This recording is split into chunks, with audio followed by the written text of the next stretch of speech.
Brazilian President Jair Bolsonaro says he has tested positive for coronavirus. He made the announcement on Brazilian television in the last hour. He had been showing symptoms of Covid-19, including a fever, but said he felt well enough to walk around.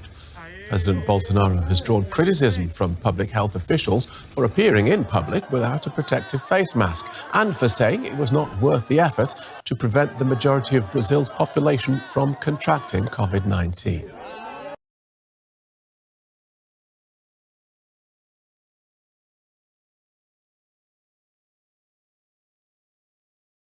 The hugely popular video app TikTok is pulling out of Hong Kong in reaction to China's new security law for the city. TikTok says it will stop operating in Hong Kong within days, and that's after other social media giants also said they would suspend services in the city.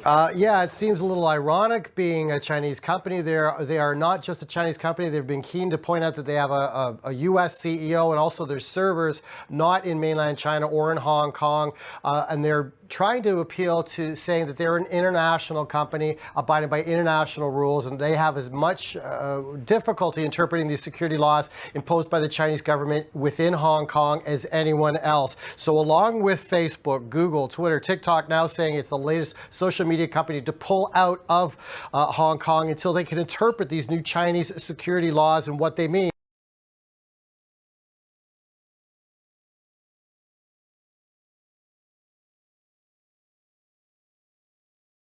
A painful reminder of this family's loss.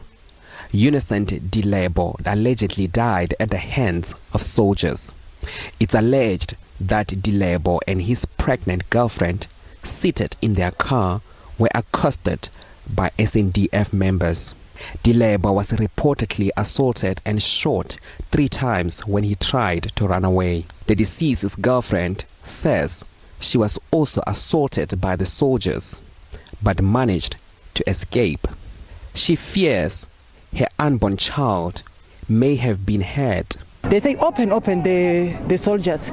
Then they pull on the driver's side. The driver's side was locked, and then they pull on my side. I was sitting on the back. Then I fell down. When I fell down, the soldier started to kick me. Then I ran. When I ran, then he followed me.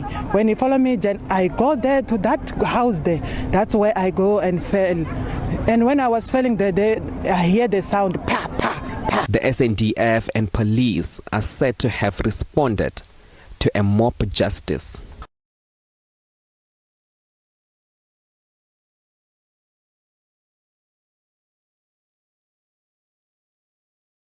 It was always a matter of when, not if. The Trump administration has gone ahead and formally withdrawn the U.S. from the World Health Organization. Confirming the decision, the U.S. State Department said the administration on Tuesday notified the United Nations, which is a depository for the WHO, of its formal withdrawal. U.S. Senator Bob Menendez also tweeted Tuesday that U.S. Congress received notification from President Trump about the news. This decision was not out of the blue. In May, President Trump expressed his intent to pull the U.S. out of the WHO, blasting the institution as a tool for the Chinese government and in the pocket of Beijing. This was after the U.S. launched an investigation to identify the origin of COVID-19, and President Trump accused China for being responsible for the pandemic.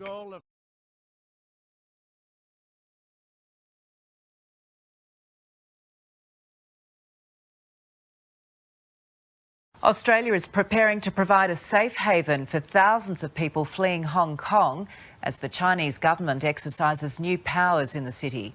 The move will be announced in the coming days and is likely to further strain our relationship with China. Hong Kong, one country, 2 systems and a whole lot of people about to leave.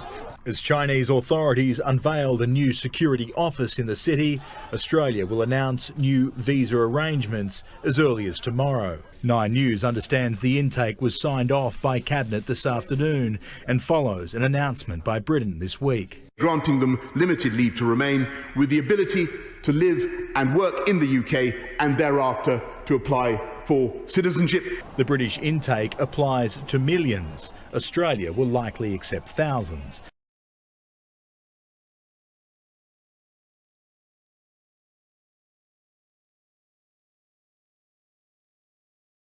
On to Australia now, where the Prime Minister Scott Morrison has defended the shutdown of the nation's second largest city of Melbourne.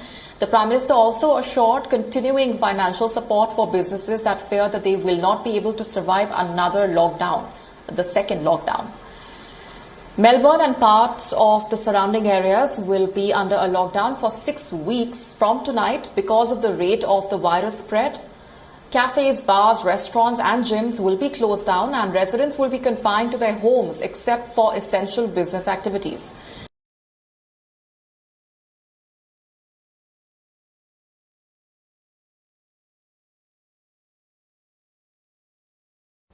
The bombed-out homes and scorched military machinery near homes on the outskirts of Tripoli show how devastating the 14th-month battle for the capital was. Having failed to claim their prize, warlord Khalifa Haftar's forces have been forced to retreat from western Libya towards their strongholds in the oil-rich east.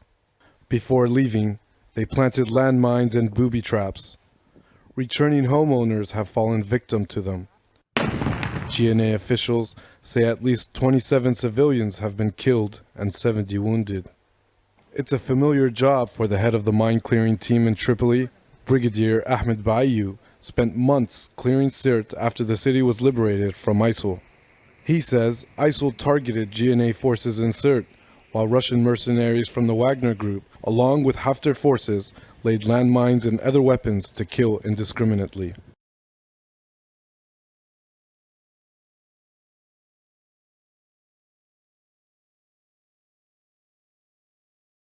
The U.S. appointment on North Korea's Stephen Biegun says the U.S. and South Korea will continue to fully engage in close cooperation to make progress toward peace on the Korean peninsula this year. But he clarified that the U.S. has not requested a visit with North Koreans, putting to rest speculation that the two sides might meet at Panmunjom. When Chairman Kim appoints a counterpart to me, who is prepared and empowered to negotiate on these issues, they will find us ready at that very moment. We look forward to continuing our work for a peaceful outcome on the Korean Peninsula. I believe this is very much... Ahead of Biegun's trip to Seoul, the North had twice released statements saying that it is not willing to hold talks with the U.S. Biegun added that its guidance related to North Korean matters comes from the conclusion of previous summits between President Trump and North Korean leader Kim Jong-un.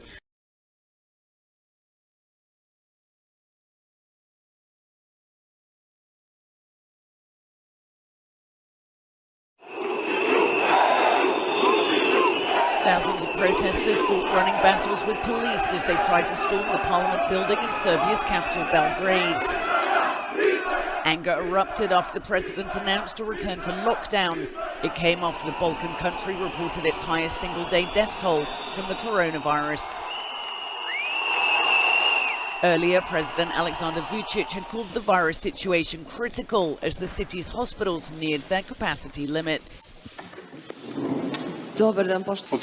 Starting tomorrow, all public gatherings with more than 5 people will be banned indoors and outdoors, and starting Friday we will have a long curfew or ban on movement until Monday.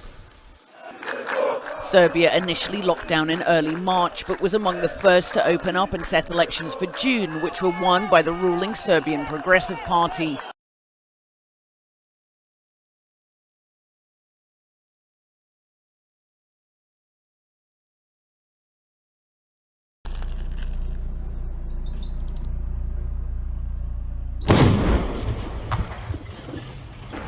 Policy!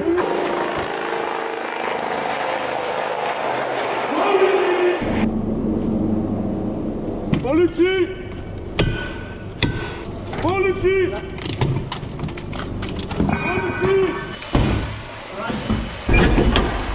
Policy! Policy! Houd de vrij!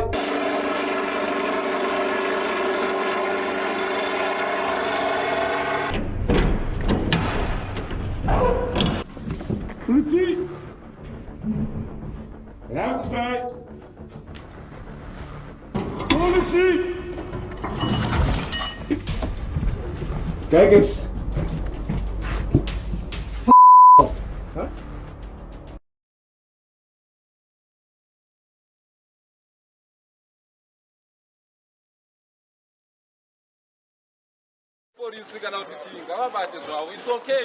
Zimbabwean police arrested 12 nurses on Monday as they protested over pay, their union said.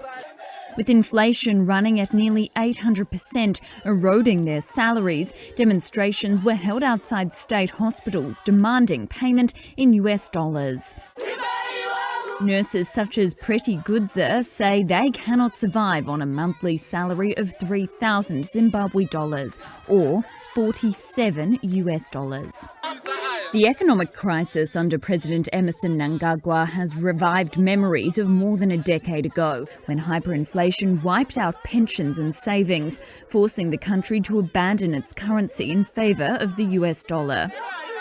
Zimbabwe introduced the Zimbabwean dollar last year, but it rapidly lost value, sending prices skyrocketing.